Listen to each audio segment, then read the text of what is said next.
आप किस तरह से देख रहे हैं बिहार का चुनाव किस तरफ जा रहा है? आपको क्या लग रहा है कि बांग्लादेश करने की जरूरत पड़ रही है, वो भी दूसरे फेज के मतदान, आखिरी फेज के मतदान से पहले? आखिरकार क्या मतलब माहौल सेट हो रहा है? भारतीय जनता पार्टी डरी हुई है क्या?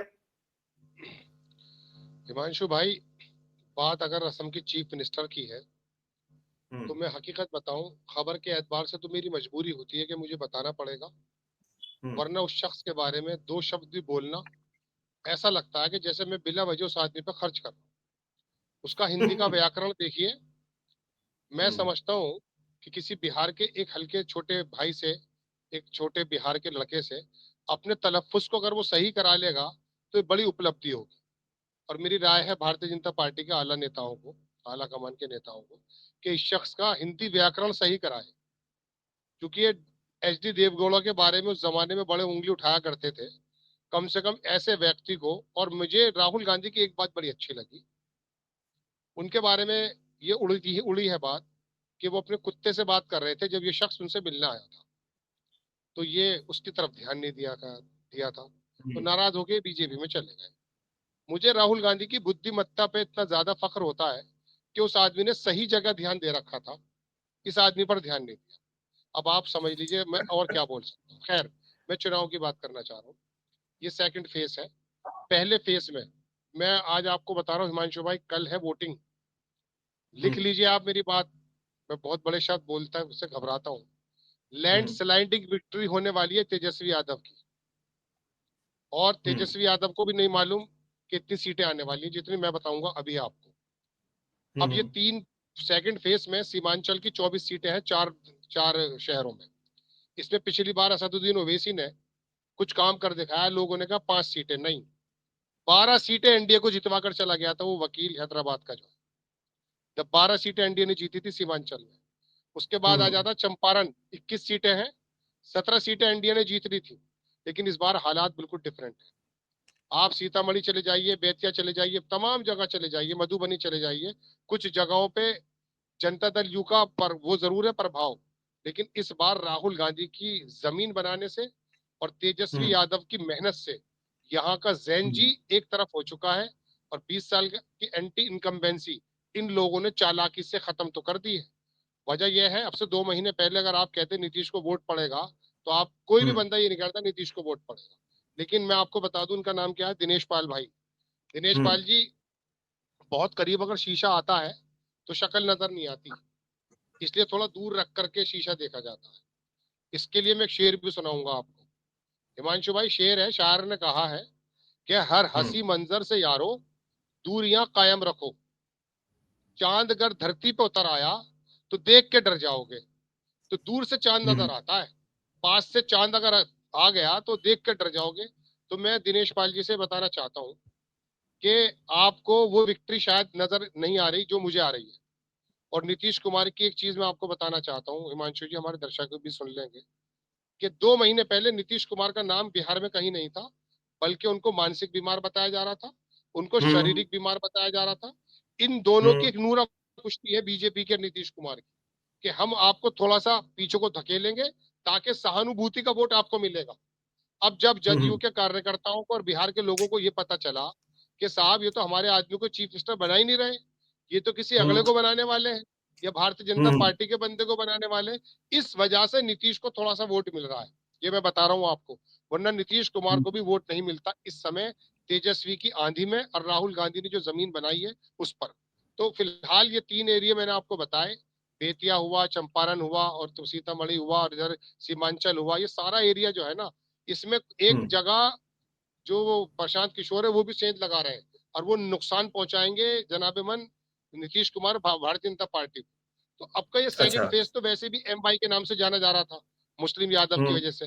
हालांकि मैंने पिछली बार आपसे कहा कि 3 एम वाई है वहां पर, लेकिन ये वाला जो एम वाई और दूसरा जो राहुल गांधी ने जो दलितों के अंदर सेंध लगाई है, और ईबीसी में, मैं आपको फिर बता रहा हूँ, ईबीसी में सेंध लग चुकी है बहुत अच्छे लेवल पर। तेजस्वी यादव के साथ वहां का युवा है, इसमें कोई दो राय नहीं है। और कल का चुनाव देख लीजिएगा, क्योंकि पहले ही चरण से ये घबरा गए, इसीलिए अब इनके नेताओं हम्म। ने नीतीश का नाम जपना शुरू कर दिया है। पहले ये नीतीश को हम्म। बनाने को तैयार नहीं थे। अगर हम्म। चुनाव आयोग से कोई सेटिंग नहीं है, जो ट्रेन भर भर के आई है, कपिल सिब्बल ने उस बात को उठाया है, रेलवे मिनिस्टर से भी पूछा है, इनको आंखें अपनी चार करके इलेक्शन लड़ने की जरूरत है।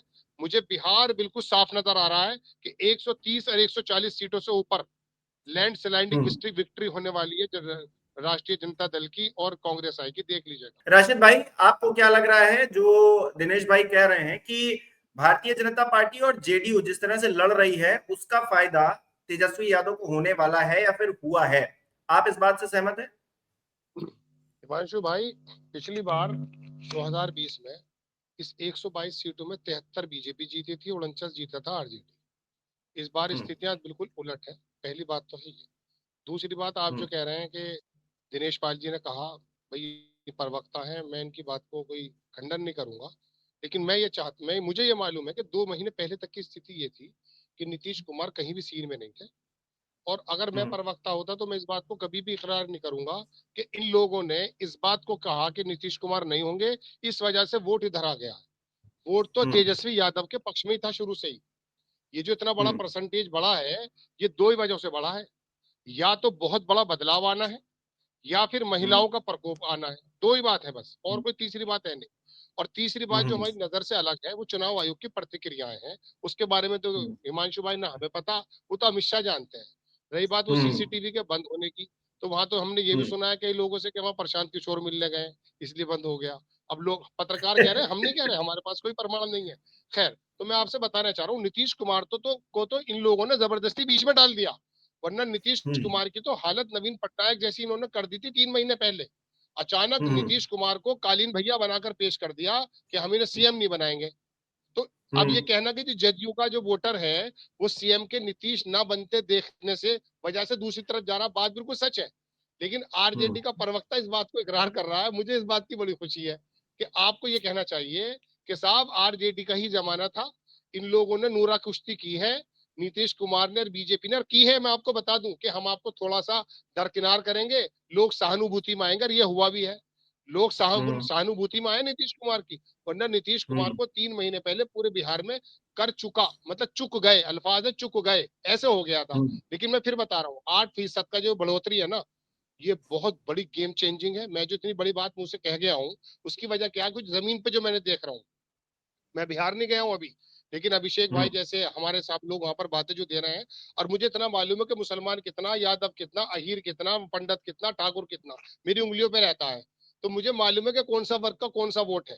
जदयू का वोटर नो डाउट जहां पर बीजेपी का कैंडिडेट है वहां से उसको देने में उसे दिक्कत हुई है, लेकिन वो उसका मतलब ये नहीं है कि आरजेडी पे आ जाएगा। वो कांग्रेस पे चला गया है।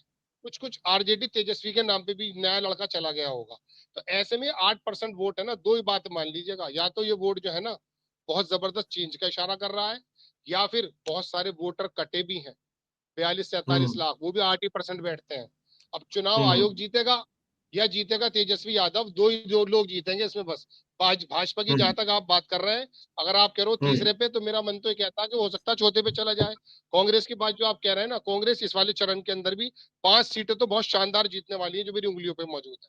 4 तो कंफर्म जीत चुकी है लगभग, इलेक्शन कल होंगे। तो मैं आपसे बताना ही चाहता हूँ कि ये 8% का जो वोट है ना, ये इतना जबरदस्त चेंज करने वाला है। या तो चुनाव आयोग चेंज कर रहा है, या फिर तेजस्वी यादव के साथ जैन जी चेंज कर रहा है। ये देख लीजिएगा, हम दूर से खड़े होकर देख रहे हैं, कल पता चल जाएगा बात। एक बात मैं और बता देता हूँ, क्या नाम भाई साहब का, दिनेश पाल। दिनेश पाल जी, माफी चाहूंगा, आपका नाम तो सब जगह मशहूर है, लेकिन मेरे मोबाइल में बहुत छोटा नजर आ रहा है, इसलिए मुझे थोड़ा ध्यान देना पड़ रहा है। 1.5 नंबर का मेरा चश्मा भी है। मैं आपको इतना बता देता हूँ कि मैं, हालांकि देखिए गलत साबित हो सकता हूँ, चुनाव आयोग के सामने तो कोई भी नहीं होगा साबित।